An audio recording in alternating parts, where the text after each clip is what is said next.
후대 사람들에 의해서 좀 더 과장되거나 아니면 이렇게 전설이나 또 어떤 그러한 꾸밈이 아니라 이 초대교회 때에 실제적으로 성도들에게 일어난 이러한 일들을 통해서 순교를 당한 이러한 내용에 대해서 써내려간 그러한 책이죠. 서기 120년에서 372년 사이에 약 한 200년에 걸쳐서 순교자들의 실제적인 이야기를 이렇게 돌아보면 남녀노소 귀족과 자유인과 그리고 노예나 학자나 농부와 상인 혹은 군인과 감독과 장로와 같은 성직자에서부터 세례 준비자와 순교 현장에서 처음 신앙을 가졌던 성도들까지 다양한 이런 사람들의 이야기가 나는 그리스도인입니다 라고 하는 이 책 속에 등장하고 있습니다.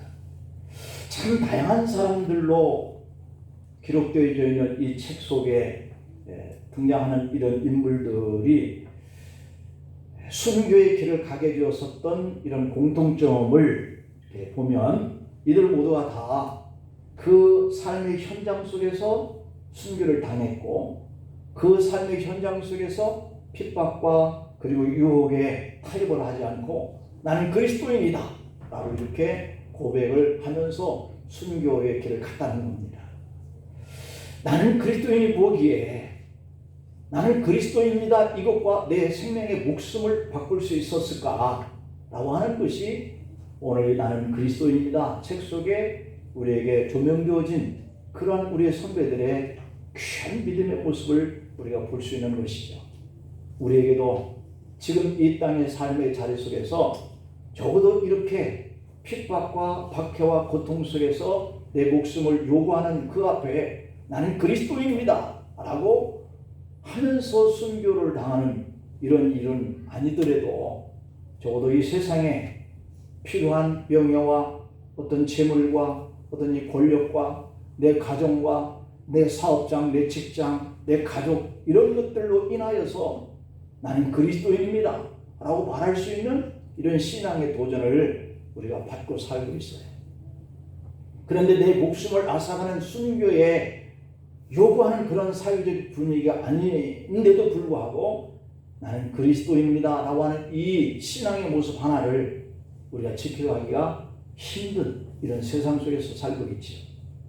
우리가 기도하자, 전도하자, 우리가 예배를 드리는데 이렇게 잘 모이십시다, 전도합시다 라고 하는 이러한 도전 앞에 과연 내가 나는 그리스도인입니다 라고 하는 이런 모습을 비출 수 있는 자리에 내가 있을 수 있는가 라고 하는 것은 아마도 오늘날 우리의 순교의 모습이 아닌가. 지난주에 전도에 응하고자 원하는 사람 잠시 남자라고 했는데 오늘 우리 배집사 기도하는 내용 속에 바로 그 부분이 담겨져 있는 거죠. 아무도 남지 않는 이러한 모습 속에서 우리가 과연 그리스도인인가 라고 하는 이런 도전을 우리가 받을 필요가 있다는 거예요. 그 안에서 우리가 어떠한 이야기를 주고받든지 내가 그 시간에 참여하든지 못하든지 간에 적어도 머물 수 있는 자리에 내가 있었다라고 하는 것, 이건 순교예요. 오늘날에 그런 정도의 우리의 순교의 모습을 우리가 가져볼 필요가 있지 않겠나. 그렇게 하지도 못하는 우리가 과연 총칼 앞에 나는 그리스도인입니다 라고 말할 수 있는 자리에 내가 있을 수 있을까? 이것이 오늘 우리에게 상을 바라는 믿음과 연결된다는 거예요. 이런 고난 앞에 우리가 함께하지 못하고 과연 주님 앞에 내가 나도 상을 줄까? 라고 하는 이런 기대감 속에 있을 수 있을런지, 나는 그리스도인이 아니다 라고 말 한마디면 얼마든지 살 수 있고 얼마든지 가족을 잃지 아니할 수 있는, 얼마든지 내 가족을 혹은 내 재산을 지킬 수 있는 이런 자리 속에서 나는 그리스도인이야 라고 말하면서 주고하는 이런 분들의 믿음이 상 받는 이러한 일을 기대하고 있었기 때문이다 라고 하는 거예요. 여러분, 바로 그 자리에서 오늘 우리가 나는 그리스도인입니다 라고 고백할 수 있는 이런 믿음이 자꾸 장성해 가기를 축복합니다. 그때의 상황을 오늘 본문 히브리서 11장 36절로 38절에 보면 이렇게 말씀하고 있습니다. 또 어떤 이들은 조롱과 채찍질 뿐 아니라 결박과 옥에 갇히는 시련도 받았으며 돌로 치는 것과 톱으로 켜는 것과 시험과 칼로 죽임을 당하고 양과 염소의 그러한 가죽을 입고 유리하면서 궁핍과 환난과 학대를 받았으니 라고 되어 있습니다.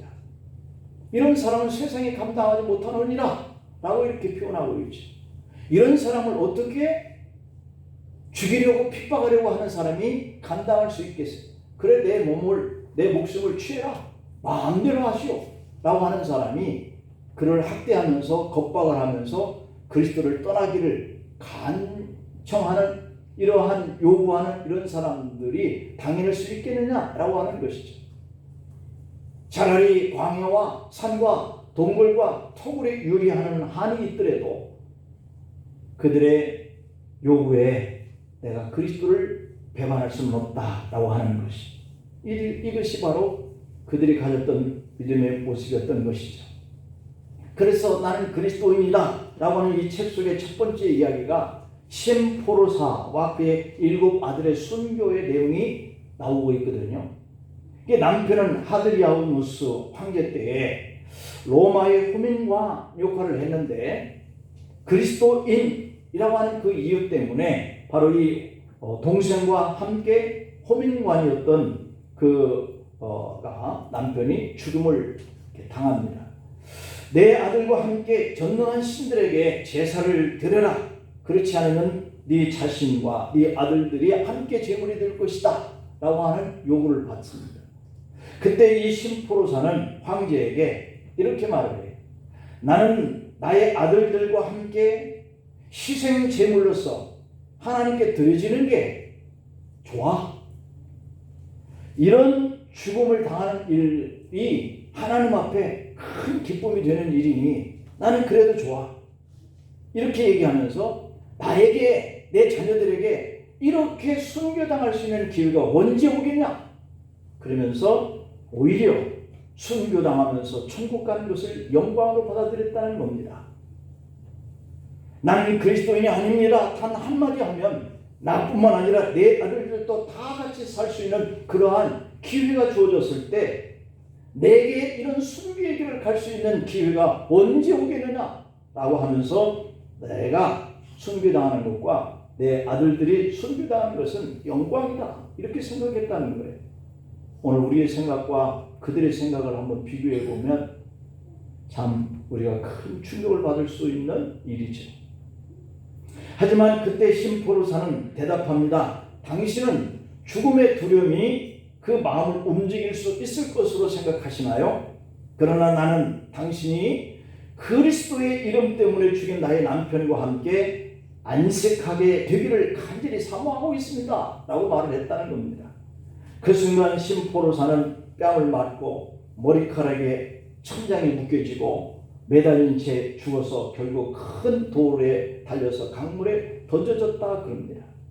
그리고 황제는 이어서 그의 아들 7 아들들과 함께 우상의 제물들에게 제사를 드리라고 강요를 했습니다.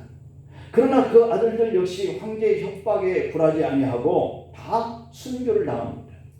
그 당시 교회 감독이었던 포카스 같은 사람은 나는 하늘과 땅에 단 한 분이신 나의 하나님과 나를 위해서 십자가에서 죽으신 그 예수님 외에는 경배할 수가 없다 라고 외치다가 우상 숭배를 거절하자 석회 굽는 큰 솥 속에 던져져서 순교를 당했다 그럽니다.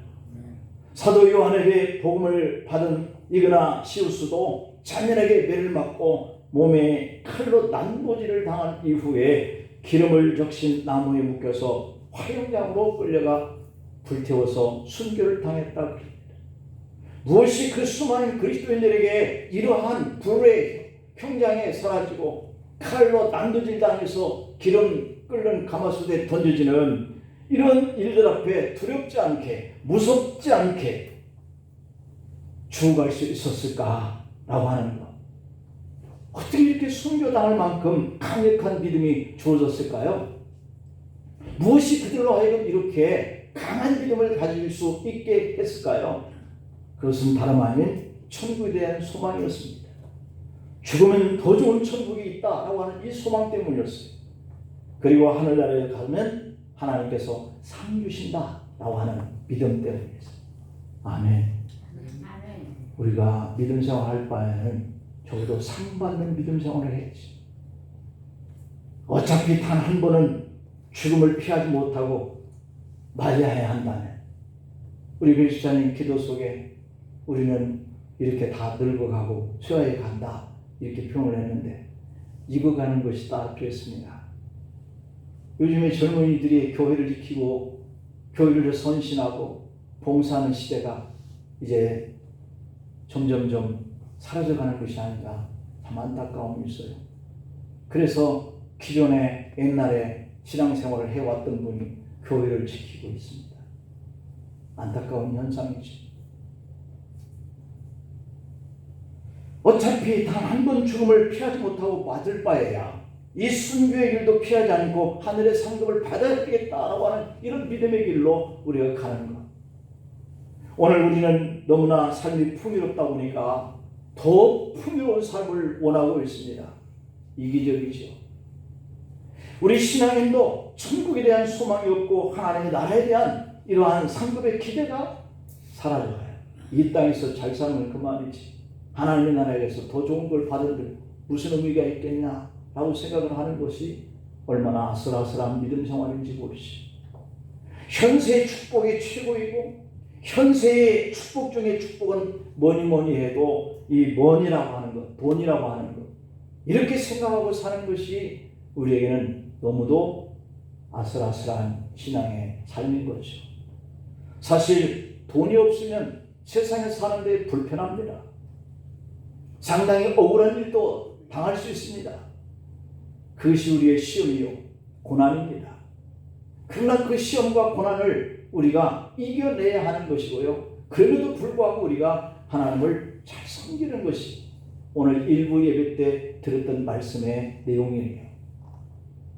바울은 하나님 앞에 처음 시작할 때부터 마칠 때까지 복음 전하면서 울었다라고 고백을 하고 사도행전 20장에 그렇게 시작합니다. 자신을 복음을 전하면서 이 순간까지 울고 통곡했다는 거예요. 그리고 여러 가지 시험을 만났는데 그 시험을 참아냈다는 거예요. 그리고 주님을 섬기고 복음을 전했다는 거예요. 그 이유가 뭐냐? 믿음을 지키기 위해서라는 겁니다. 그래서 사단은 우리 신앙인에게도 그런 마음에 빠져들게 유혹하고 미혹하고 공격해 옵니다. 하지만 분명한 것은 하나님께서 말씀하시기를 이 돈은 일만하게 뿌리가 된다라고 그랬어요.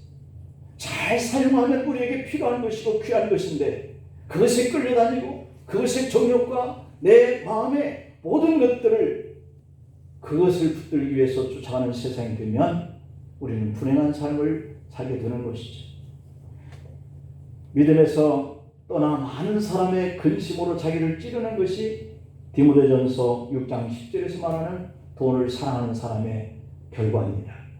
그래서 오늘 우리에게는 무엇보다도 중요한 것은 하나님의 나라에 대한 그러한 소망, 그리고 그것에 이르면 상을 주신다고 하는 이런 믿음, 이것을 회복하면서 살아야 돼요. 아멘. 여러분들의 자신을 위해서도 큰 복을 받기를 축복합니다. 그러나 우리가 하나님의 나라에 가서도 큰 상을 받아야 돼요. 오늘 본문 26절을 한번 보면 하늘나라의 상급을 바라보는 모세의 믿음이 등장합니다. 그리스도를 위하여서 받는 이 수모, 애굽에서 받는 모든 보화보다도 더 큰 재물로 여겼다? 이해가 안 되는 말이에요. 어떻게 수모를 받는 것을 애굽의 모든 보화보다도 더 큰 재물이래요? 있을 수 없는 일이죠. 근데 왜 이렇게 했느냐? 상 주시는 주님을 바라보았기 때문에 라고 이렇게 표현을 하고 있어요. 하나님의 나라에 가면 이 땅에서 고통받고 고난받고 시험받고 아파했던 상처받았던 억울했던 이 모든 것들에 대한 것들을 갚아주시는 상이 있다는 거예요. 그래서 참아내는, 사도 바울도 그 많은 고통과 어림을 견뎌내면서 복음을 전할 수 있었던 것은 하늘의 상을 바라보았기 때문이다. 이렇게 말씀하고 있거든요. 디모데후서 4장 7절 8절을 볼까요? 나는 선한 싸움을 싸웠어. 그리고 달려갈 길을 마쳤어. 그 과정 속에 믿음을 지켰다. 그런 다음에 뭐가 있냐? 이제 후로는 나를 위하여 의멸관이 예비되었으므로 주 곧 의로우신 재판장이 그날에, 내가 주님 앞에 서는 그날에 내게 주실 것이야. 어찌 나에게만 주겠냐? 주님의 나타나심을 사모하면서 나와 같이 믿음의 길을, 하늘의 소망을, 하나님 앞에 가면은 상을 주실 거야 라고 사모하는 모든 자에게도 그렇게 할 거다 분명히 말씀하고 있습니다.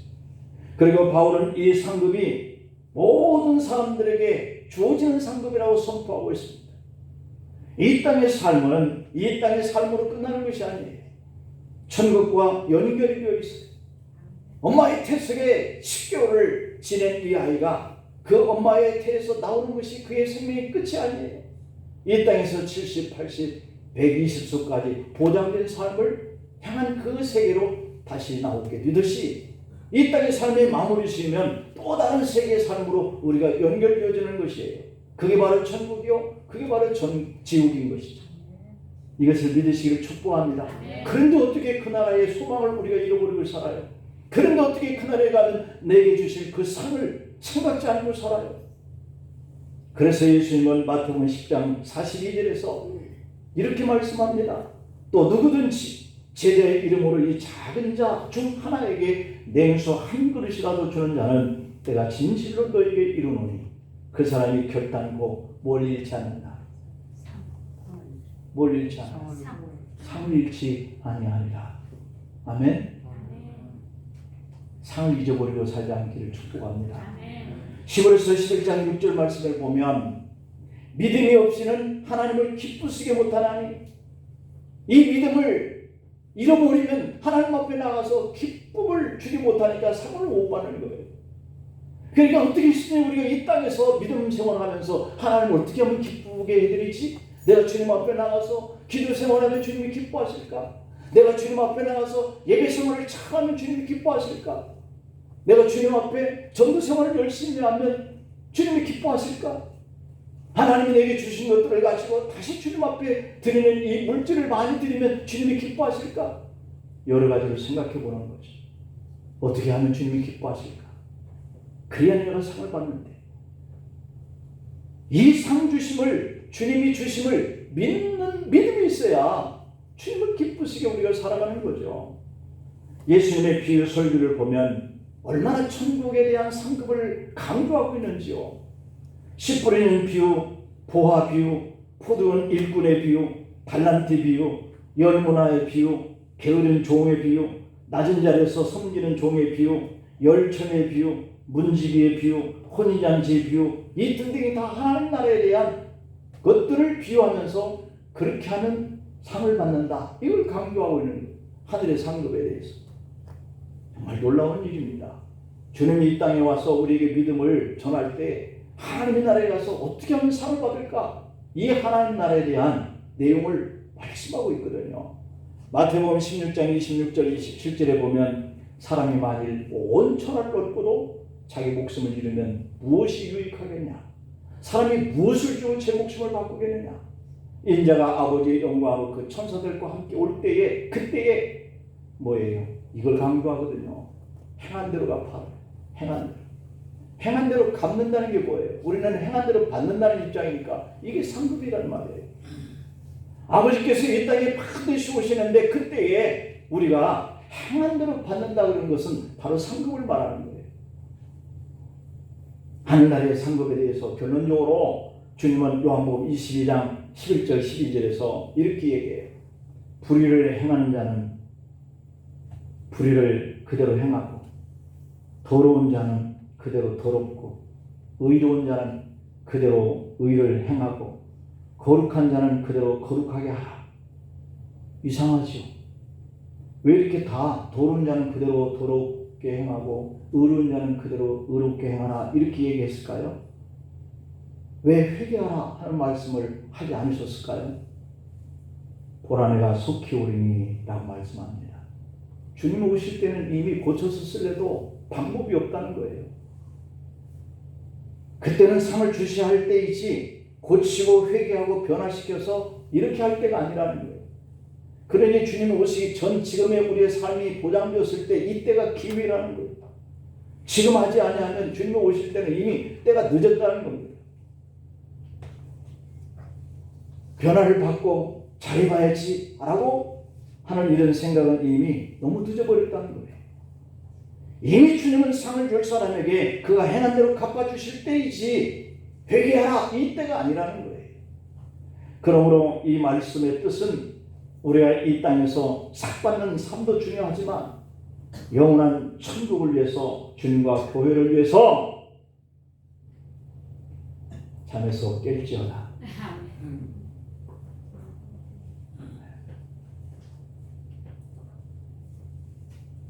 중요한 얘기입니다. 이 말이 한쪽에 들려서 한쪽으로 흘리는 말이 아니에요. 여러분을 위해서, 자녀를 위해서 하는 말씀입니다. 그래서 이렇게 못했다면 우리가 믿음으로 회복해야 하는 거예요. 하늘의 상급을 바라는 그 믿음으로 말이죠. 그러면 어떤 삶이 하늘에서 상급을 받는 믿음이 될까요? 첫 번째, 장성에 가야 하는 믿음이란 말이에요. 장성에 가야.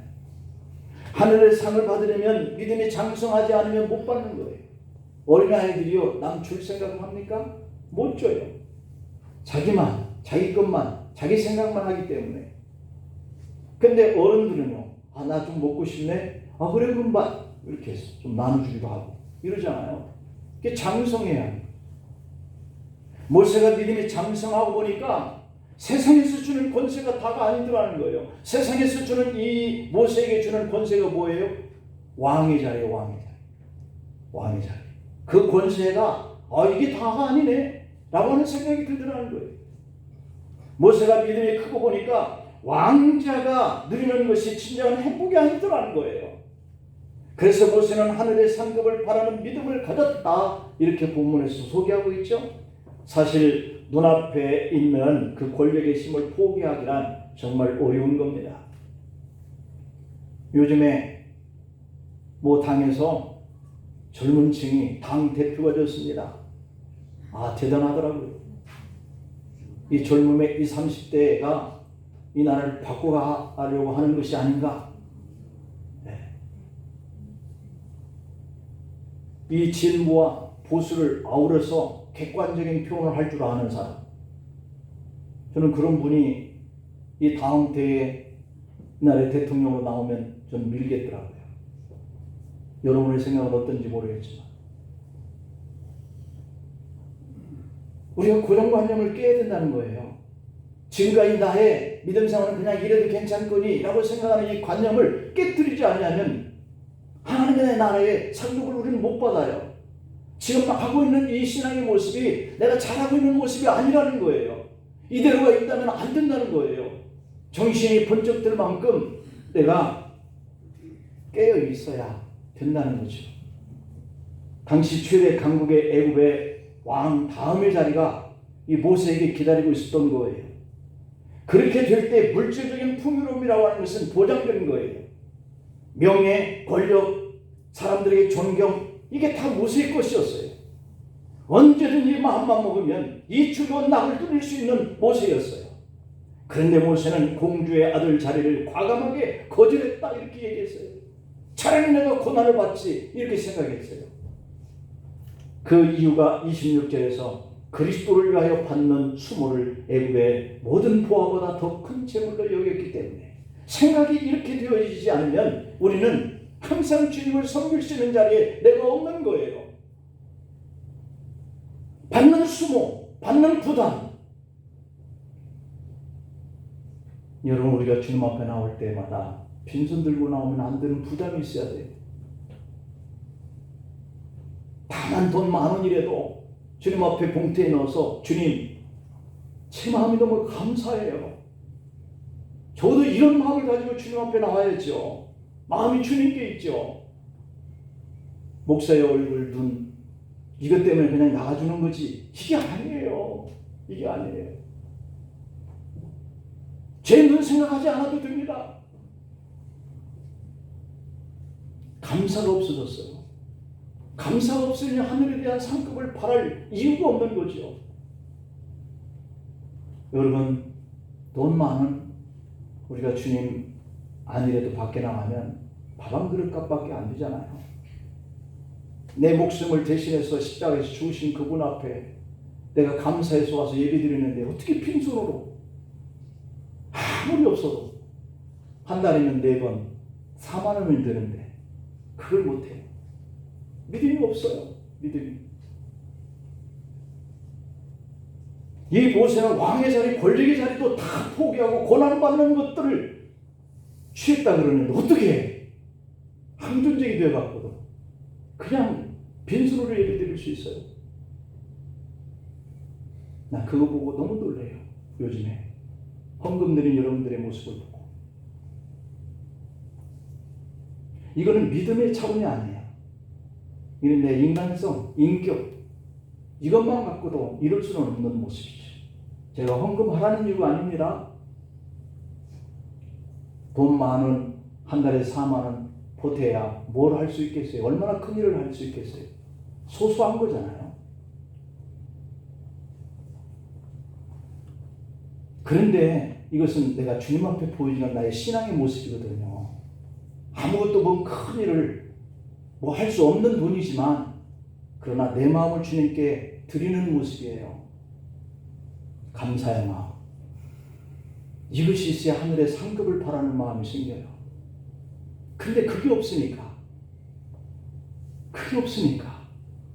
제가 이런 말을 하는 것은 여러분들에게 부담이고 상처가 될 수 있으라는 것도 알면서 해요. 왜? 여러분들을 위해서. 제가 그 말 때문에 욕을 들어도 상관없어요. 여러분들이 주님 앞에 잘못된 믿음의 길을 가는 것 때문에 속상해서, 내가 속상한데 주님은 얼마나 더 속상할까? 집에 찾아온 친구들, 가족들은 대접은 펑펑 잘할 수 있으면서 어떻게 나를 구원하시기 위해서 십자가에 죽으신 그분을 위해서 내가 드리는 믿음은 감사 이 정도밖에 안 되나? 오늘 모세는 26절에서 그것을 다 내려놓고 더 큰 재물처럼 고난받는 것, 수모받는 것, 이걸 더 귀하게 여겼다 하니 우리는 상 받기는 들었어요. 이게 모세가 상 받기 위해서 그랬다는데, 그러나 듣지 않았다고 봐요. 지금부터도 얼마든지 가능합니다. 공주의 아들 모세가 그 모든 풍요로운 자리를 버린 이유가 하늘에서 주시는 상급을 바라봤기 때문에 했듯이 오늘부터 우리도 상급을 바라는 우리의 믿음의 감사가 주님 앞에 드려질 수 있을 때 여러분들이 복을 받고 자녀들이 복을 받는데 제가 복을 받나요? 아니에요. 목사는 가르쳐주는 선생으로서 전할 뿐입니다. 선민 이스라엘 사람들로 하나님이 주신 사명을 이루기 위해서 이 공주의 아들로 사는 것이 오히려 짐이 된다라고 하는 이 사실을 모세는 깨달아요. 세상의 풍요가 어쩌면 하늘에 상급받는 데 올무가 될 것, 이것 때문에 하나님이 주신 사명을 이루지 못하고 세상에 안주하다가 망하겠구나, 이 깨달음을 가졌어요. 그러면 우리도 마찬가지잖아요. 세상의 것들을 추구하기 위해서 주님 앞에 빈손 들고 우리는 결국 망할 수 있겠구나 하는 충격.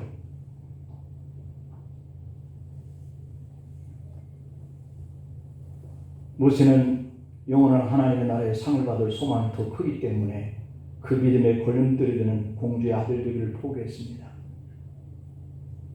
얼마 전에 교회 안에서 차 사고가 났는데 저는 그것이 전화위복이 되었어요. 보상금이 나왔고 치료를 받아서 건강을 유지할 수 있게 되었어요. 차도 새롭게 고쳐졌어요. 주님을 위해서 다 쓸 수 있고 우리 한 권사님은 주님 앞 몽땅 다 드렸어요. 저도 다 드렸습니다.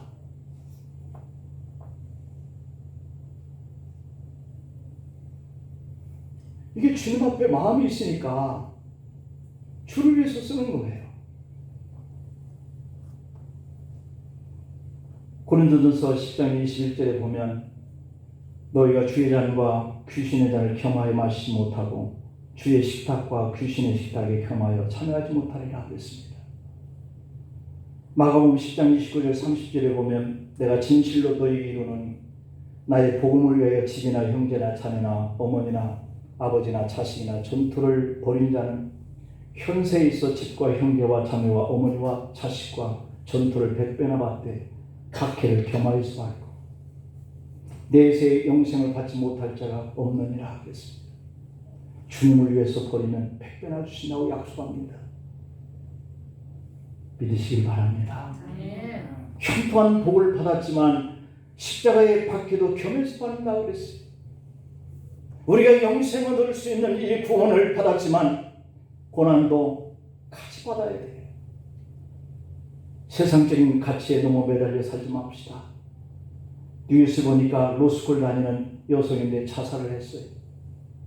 이유를 보니 사법연수원생의 남편과 결혼을 했는데 그가 너무도 무리한 혼수 요구에 시달리다가 목을 맸다 그럽니다.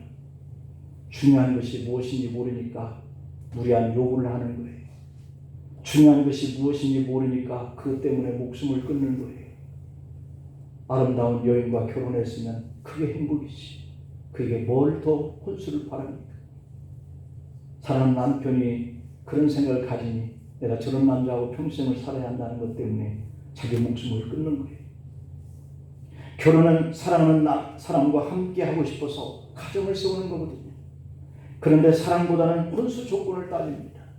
그것이 역겨워 목숨과 대신 바꿉니다. 부부의 사랑이 중요한지 모르니까 돈으로 행복한 환경을 살려고 해요. 하나님 앞에 살아가고 있는 우리 믿음의 식구들이 바로 이러한 형태로 살아가거든요. 지금 무엇이 중요한지 모르니까 이 남자가 다다 생각했는데 자기보다 재물을 더 원하네. 실망스러워 죽어버립니다. 하지만 이렇게 하는 것도 쉬운 결정이 아니었을 거예요. 남자는 돈을 요구하는데 여자는 그 남자의 사랑을 요구했어요. 신앙적 용어로 천국이 없는 세상만 바라보면 실망이 너무 커요. 내가 희생 없이 구원만 생각하면 주님 앞에 모든 것들이 다 부담이 되는 거예요. 외국계 은행에 근무하는 박 여인은 2년간 연애를 했는데 대기업 연구원 김 씨와 약혼까지 했으나 파혼을 했어요. 결혼 준비 과정에서 김 씨 측이 시어머니와 시누이와 가족 7명에게 1,000만 원대 명품 가방을 혼수로 요구했기 때문이에요. 혼수 비용 때문에 스트레스를 받아 결국 건강까지 악화돼서 항공사 승무원도 그만둬야 했어요. 결혼할 때 아파트, 자동차, 기타 혼수품 5천만 원 등등으로 수십억 원을 혼수 비용으로 썼어요. 돈으로 주어지는 세상이 전부라고 생각했기 때문에 그런 거예요. 천국이 있고 천국에 상급이 있다고 하면 우리 성도들도 결혼 생활을 잘 해야 돼요. 오늘 본문 24절 25절에 보면 믿음으로 모세는 장성하여서 바로 공주의 아들이라 칭함받기를 거절하고 도리어 하나님의 백성과 함께 고난받기를 잠시 죄악의 낙을 누리는 것보다 더 좋아했다 그래요. 모세가 이것을 어떻게 알았을까요? 하는 게 중요하거든요. 그래서 제가 여러분들이 상처가 안 됐으기를 간절히 바라는 마음이 있지만 혹시라도 부담이 됐을지라도 그렇게 말씀을 드린 거예요. 어떻게 알았을까? 제가 욕을 들을 걸 생각하고 말씀을 드린 것과 똑같은 거예요. 여러분들이 알아야 하니까. 하늘의 소망을 가진 성도가 이런 눈이 열리는, 그래서 새로운 주님의 세계를 바라볼 수 있는 이런 안목이 열려야 하니까 믿음의 눈으로 자신을 보았어요. 아, 내가 애굽 사람인가? 내가 시골의 하나님의 사람인가? 내가 세상 사람인가? 하나님의 사람인가? 내가 지옥 가야 할 사람인가? 천국 가야 할 사람인가? 이걸 깨달은 거예요. 그래서 모세는 24절 25절에서 세상의 명예와 낙을 버렸다 그랬어요.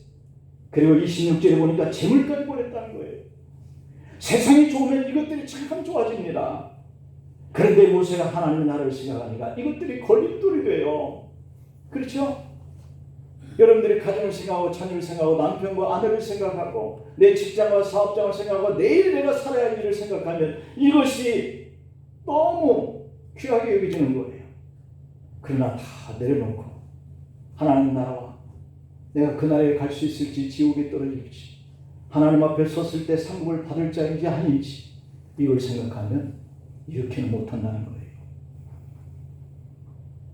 신앙인들이 마땅히 보려 할 것을 보리지 못하면 더러운 것들의 노예가 되는 거예요.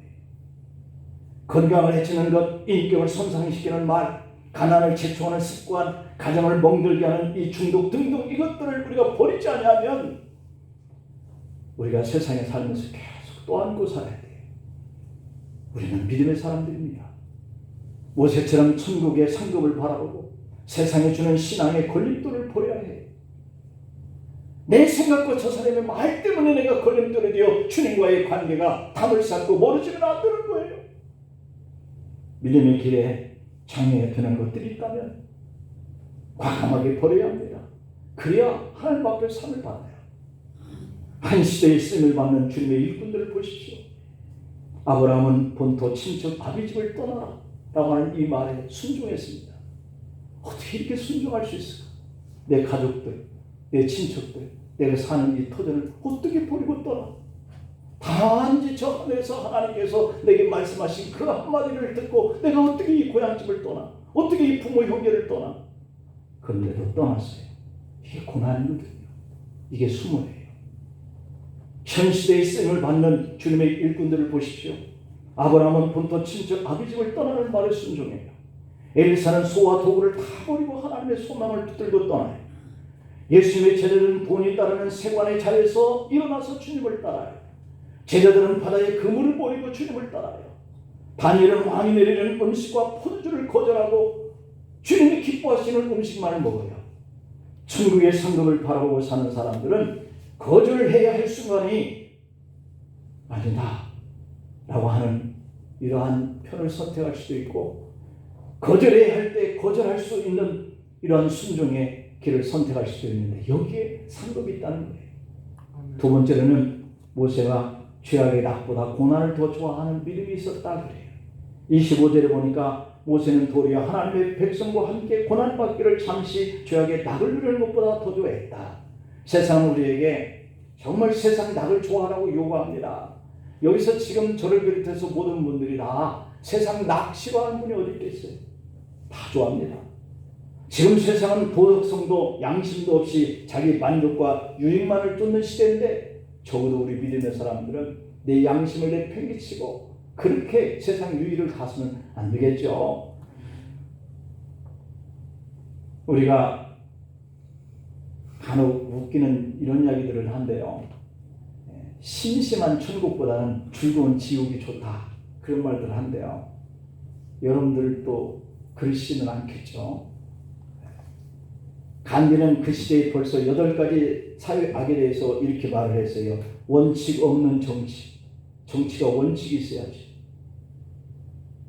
요즘의 정치 우리가 들여다보면서 식상하는 마음을 갖는 것이 바로 원칙이 없기 때문에 그래요. 노동이 없는 부. 돈이 돈을 먹는 시대가 되어서요. 남의 약한 자들의 것까지도 빼앗아가는,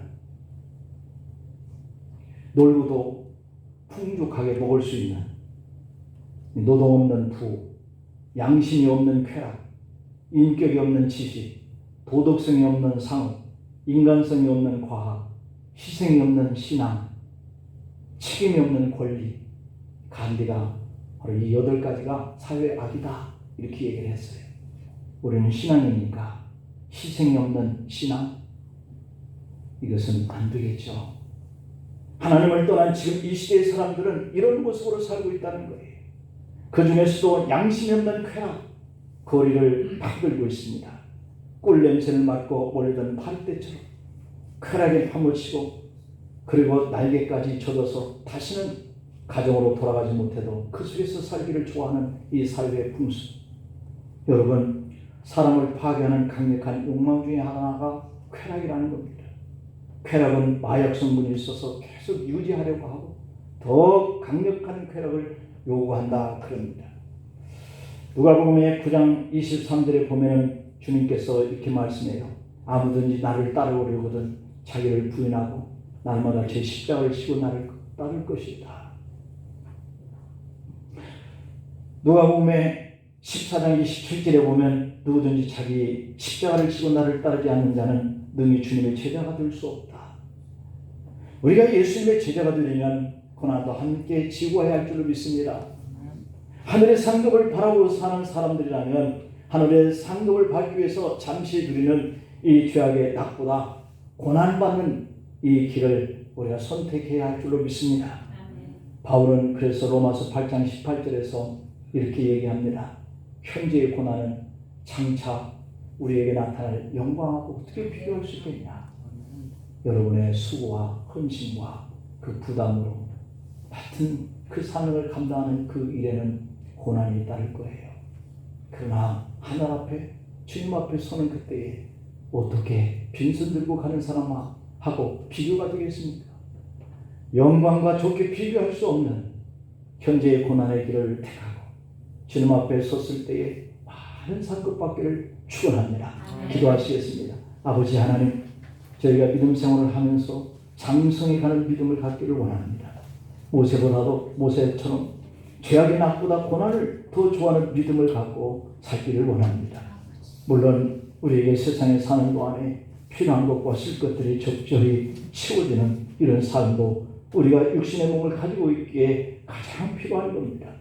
직장과 사업장에 하나님께서 어려움 없이 이러한 낙을 누리면서 하나님께 영광을 돌릴 수 있는 믿음의 식구들 다 되게 하옵소서. 이 교회를 출입하면서 하나님의 교회를 섬기면서 감사가 넘치고 주님 앞에 설 때에 칭찬과 상급을 받을 수 있는 귀한 믿음의 준비를 잘 해가는 우리 성도들 되게 하셔서 나뿐만 아니라 우리의 자녀들까지 우리 가족의 대를 이어서 번성하고 번창하고 하나님을 잘 경외하는 믿음의 식구들 다 되기를 원합니다. 한 주간 시작되었사온 즉 저들의 기업을 축복하소서. 건강을 붙잡아 주옵소서. 가정의 평강을 주옵소서. 나가는 그 길을 주님이 친히 인도하소서. 열어주옵소서. 있는 모든 가정에 필요한 것들을 철저하게 보호하시고 지켜주시옵소서.